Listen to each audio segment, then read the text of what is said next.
Olá a todos.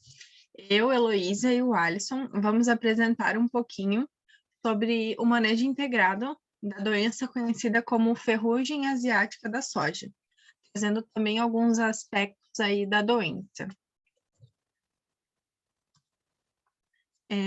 No Brasil, a cultura da soja, ela ocupa uma das maiores áreas agrícolas, com uma produção de milhões de toneladas. A cultura da soja ela representa um dos elementos mais fortes da economia brasileira, ascendendo o meio rural, principalmente por ser produto de exportação, industrialização e com boas possibilidades de participação na dieta alimentar. Entretanto, existem vários entraves dentro dessa produção da soja. Entre esses entraves estão a ocorrência das doenças, vão limitar a máxima exploração do potencial produtivo dessa cultura. Grande número de doenças, elas são causadas por fungos, bactérias, nematóides e vírus, que também já foi constatado no Brasil. Sendo que a ferrugem asiática da soja, ela é causada pelo fungo Pacóptora prise, e é uma das doenças de maior importância na cultura. A ferrugem asiática, ela possui um alto dano à cultura e pode causar rápido amarelecimento e queda prematura de folhas, que vai diminuir a capacidade fotossintética da planta e prejudicar a plena formação dos grãos. Então, quanto mais cedo ocorrer a desfolha, menor vai ser o tamanho e a massa do grão e, consequentemente, maiores as perdas de rendimento e de qualidade. Esse fungo ele não havia sido relatado na América do Sul até 2001, e foi quando ele foi observado pela primeira vez, tanto no Brasil, no Paraguai e na Argentina. E já nas safras seguintes, ele ocasionou severas perdas na produtividade. Esse patógeno está disseminado nas principais regiões produtoras de soja e, em geral, estima-se que as perdas de rendimento causadas por essa doença, elas chegam a 80%, sob condições ótimas para o desenvolvimento do fungo, em virtude aí do rápido amarelecimento e da desfolha precoce, que vai prejudicar a formação das vagens e dos grãos. Um pouquinho em relação à ferrugem asiática da soja em si e o fungo. Então, como eu já comentei, a ferrugem ela é uma doença foliar causada pelo fungo Pachypsora pachyrhizis, e é um patógeno que produz teliosporos com uma coloração marrom amarelada pálida, distribuídos em 2 a 7 camadas. Em sua fase anamórfica, ele vai se apresentar na forma de uma lupa sojai. Após causar lesões na planta, o fungo ele vai produzir o que a gente chama de urédias, que é o que está representado na figura. Essas estruturas elas vão ser responsáveis pela produção e liberação dos uredosporos. Essas urédias, elas apresentam uma coloração aí, como a gente pode ver, castanho claro ou um castanho escuro. Como eu já falei, ela vai liberar os uredosporos, que possuem coloração hialina ou bege quando acumulados. Os esporos ou uredosporos, eles são as estruturas de sobrevivência e dispersão do patógeno. Eles possuem formas que vão variar aí de ovoide a elíptica, e de coloração incolor a amarelo pálido, como observado no microscópio. Esses uredosporos, eles vão chegar à planta carregados pelo ar mesmo, ou por outro meio de contaminação. E a epidemia ela vai começar com a germinação dos uredosporos, seguida da produção do tubo germinativo e um posterior crescimento do mesmo na superfície da folha até ocorrer a formação do apressório. Diferente de outras ferrugens que têm a penetração através dos estômatos, a ferrugem asiática ela vai penetrar também diretamente pela epiderme foliar. Então aí tá um dos grandes problemas aí dessa doença.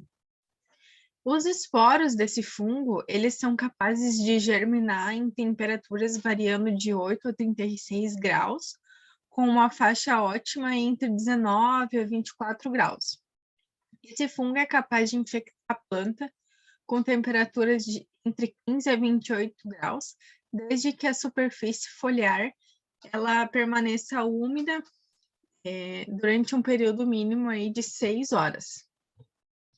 Então, aí eu trouxe uma imagem que representa o ciclo dessa doença, para ficar um pouco mais facilitado. Na parte de baixo, aqui nós temos uma planta sadia, em que ocorre a deposição aí da doença, né, do fungo, vai infectar a planta e depois de 6 a 10 dias vão aparecer os primeiros sintomas e ocorrer a esporulação desse fungo. E aí ele já vai ser também disseminado pelo vento e causar infecções em outras plantas. Então, após apresentar esses sintomas, vai acontecer a desfolha, como eu já havia comentado, e essa desfolha também vai servir para ser fonte de inóculo para outras plantas e refazer o ciclo. Portanto, ela é uma doença cíclica, né? Em que ocorre a reinfecção. Um pouquinho sobre os sintomas dessa doença. Os sintomas iniciais, eles são minúsculos, pontos escuros, né, de 1 a 2 milímetros de diâmetro nas folhas do baixeiro, mas posteriormente eles podem progredir para os demais órgãos da planta. Devido à limitação proveniente das nervuras das folhas, as áreas atacadas pela doença são da forma poligonal, com uma clorose foliar. As lesões, elas podem atingir de 2 a 5 milímetros de diâmetro. E após a formação das lesões, eles vão produzir as urédias, como eu já tinha comentado, que é o local responsável pela produção e liberação dos ureodosporos. Nesse ponto da epidemia, já é possível visualizar os sintomas em ambas as faces da folha. Então, todo o processo produtivo é afetado pela doença devido à intensa desfolha precoce, como é possível observar na imagem, que vai comprometer o enchimento e a formação das vagens e dos grãos, como eu já tinha falado lá no início. Então, na primeira imagem, a gente pode observar uma desfolha muito grande, e na segunda imagem, aquelas manchinhas castanho claro, castanho escuro, é bem característico da ferrugem asiática da soja. Outro ponto é que a planta, além das folhas, ela pode ser afetada em qualquer órgão acima do solo, mas a principal parte é a folha, em qualquer estágio fenológico que a cultura esteja, mas sendo mais comum próximo ao florescimento. Por apresentar lesões e urédias em ambas as faces da folha, a ferrugem, então, como eu já falei, ela vai reduzir a capacidade fotossintética e vai diminuir significativamente a habilidade de produzir energia para o seu desenvolvimento. Então, é de extrema importância você realizar um controle eficiente dessa doença, visto que ela tem grande importância. Lembre-se que essa cultura tem grande importância no nosso país, então é isso que a gente vem apresentar adiante, um pouquinho de como é feito esse manejo integrado dessa doença, apresentando diversas formas de controle.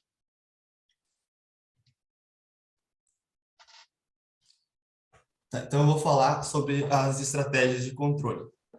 Então, a gente tem como uma das estratégias, o controle legislativo, que dentro dele cabem o vazio sanitário e também o calendário de semeadura.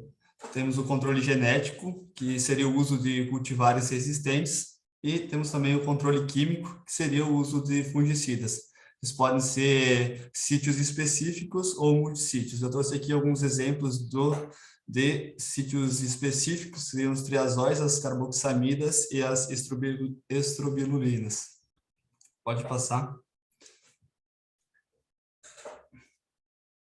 Então, o manejo de ferrugem asiática, ele envolve a integração de medidas culturais, também de resistência genética e a utilização de fungicidas quando a doença ela incide na lavoura. Então, as opções de cultivares resistentes, elas ainda são poucas e limitadas e poucos genes de maior resistência. Os fungicidas sítio-específicos, eles têm perdido um pouco da eficiência em decorrência da resistência do fungo.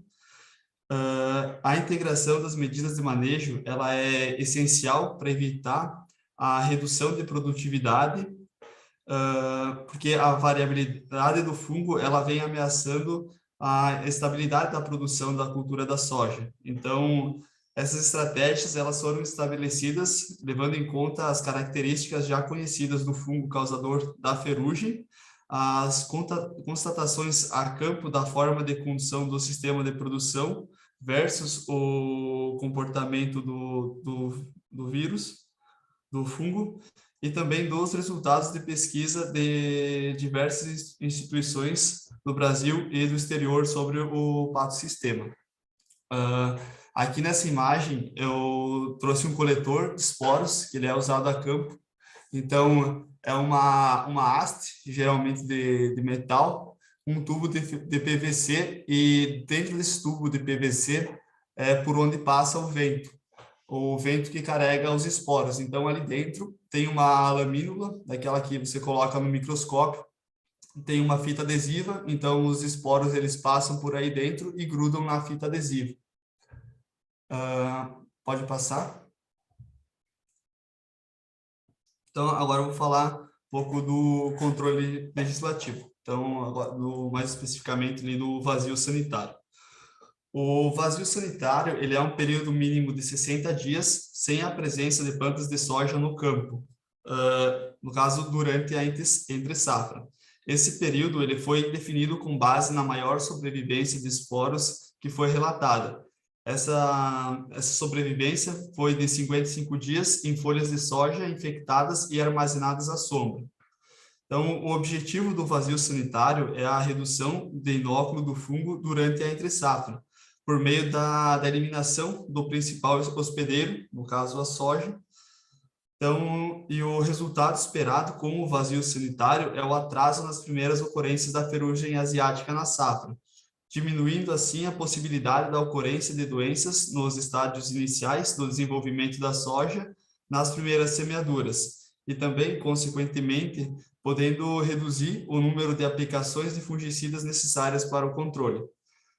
A perda da eficiência dos fungicidas em razão do elevado número de aplicações, ela fica evidente nos últimos anos, que pode-se observar uma série de mutações que vem se acumulando no genoma do fungo.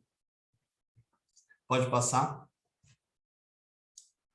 Então, aqui eu trouxe duas tabelinhas. Essa primeira é do período de vazio sanitário em estados brasileiros e também do Paraguai, que são estabelecidos por normativas dos seus respectivos órgãos de defesa fitossanitária.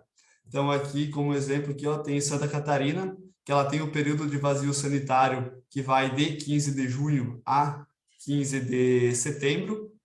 E nessa outra tabela, a gente tem o período de semeadura de soja, que é estabelecido por normativas em 6 estados brasileiros, e também tem a data limite da colheita nos estados que incluíram essa restrição na normativa.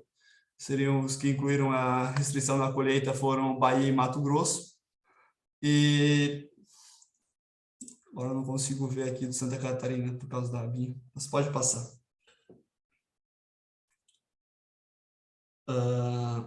Então, aqui o escape, então ele entra como controle cultural, ele é realizado semeando cultivares de soja de ciclos precoces no início da época recomendada. Então, você você colocando uma cultivar de ciclo precoce, você pode reduzir o número de aplicações ou até mesmo escapar da incidência da doença. Então, é uma estratégia também que visa viabilizar uma segunda safra, como a cultura do milho, principalmente, e também o algodão em algumas regiões. Pode passar. Sobre o controle genético, então, o uso de cultivares com genes de resistência à ferrugem asiática da soja, ela é uma ferramenta importante para o manejo da doença, porque além de serem menos sujeitas a perda de produtividade, elas ajudam a reduzir a pressão da seleção para a resistência do fungo aos fungicidas.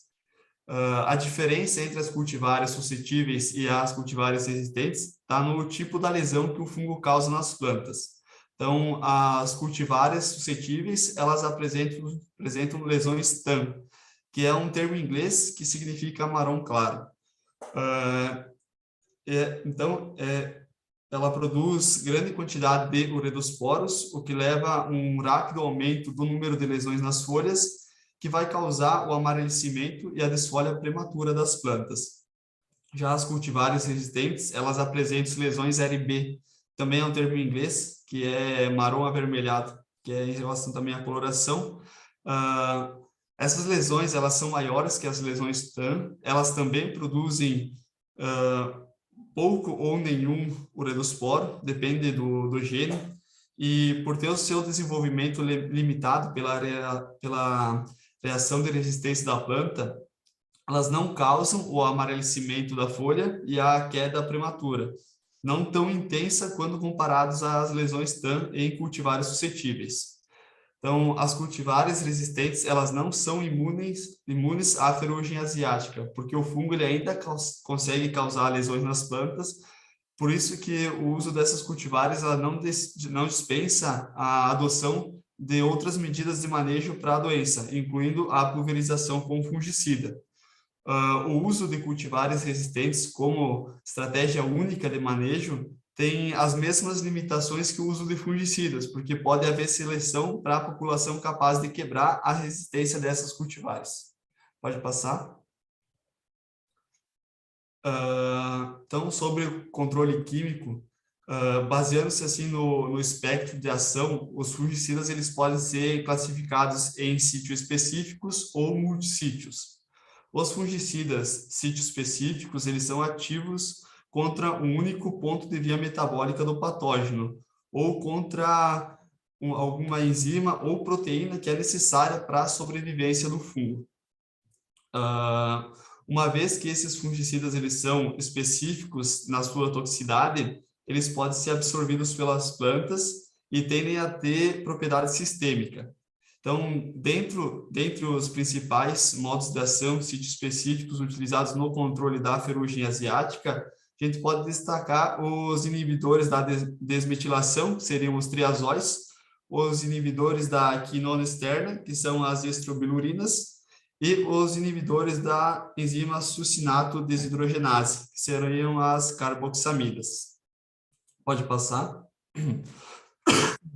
Então, fungicidas multissítios, eles afetam diferentes pontos metabólicos do fungo e eles apresentam baixo risco à resistência. Esse tipo de fungicida, ele forma uma camada protetora na superfície da folha e ele não é absorvido pela planta. Então, tem que tomar muito cuidado na hora de aplicação para não aplicar muito quando tem previsão de chuva, porque ele é facilmente lavado com as chuvas. Pode passar? Então, no sistema de agrotóxicos fitossanitários, o AgroFit, que é um sistema que está disponível no site do MAPA, são encontrados 70 fungicidas comerciais registrados para o controle do fungo da ferrugem asiática.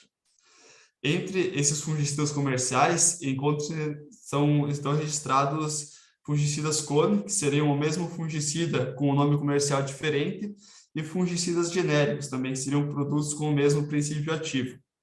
Então, apesar do elevado número de fungicidas comerciais que estão registrados, a maioria é formada pela combinação de ingredientes ativos dos 3 modos de ação sítio-específicos mencionados. Então, alguns em combinação com multissítio, com multissítios, e também há 30 registros de fungicidas multissítios isolados, como, por exemplo, o clorotalonil, mancozeb, oxicloreto de cobre, enfim, por aí vai. Pode passar. E é isso aí. Era isso, então, as referências.